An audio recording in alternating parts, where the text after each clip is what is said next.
Hello friends, ரவை பொங்கல் செய்யலாம் வாங்க. எப்படி செய்யலாம்னு பார்க்கலாம். 1 கப்பு ரவை, 1 கப்பு ரவைக்கு அரை கப்பு சிறுபருப்பு. அந்த சிறுபருப்பை நம்ம தண்ணியில் போட்டு நல்லா வேக வைக்கிறோம். அதுக்குள்ளே கொஞ்சம் சீரகம், கொஞ்சம் மிளகு போட்டு ஒன்றும் பாதியமாக அரைச்சிக்கிறோம். மிக்சியில் போட்டு இதை பாருங்க அரைச்சி ரெடியாக வச்சுக்கலாம். ஒரு சின்ன துண்டு இஞ்சி மேல் தோல் சீவிட்டு நல்லா சீச்சி வச்சுக்கலாம். பருப்பு நல்லா வெந்து வருது. 1 கப்பு ரவைக்கு 3½ கப்பு தண்ணி சேர்க்குறோம். தண்ணி நல்லா கொதித்து வரும்போது நம்ம ரெடியாக வச்சுருக்கிற 1 கப்பு ரவையை அதில் கொட்டுறோம். தேவையான அளவு உப்பு சேர்த்துக்கிறோம்.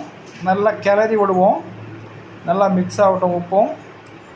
அதுக்குள்ளே தாளிப்புக்கு கொஞ்சம் எண்ணெய், கொஞ்சம் நெய் போட்டு சூடானதும் துருவன இஞ்சியை போட்டுட்டு இடித்து வச்சுக்கிற மிளகு சீரகத்தையும் போட்டு கருவேப்பிலை கொஞ்சம் சேர்த்துருவோம்.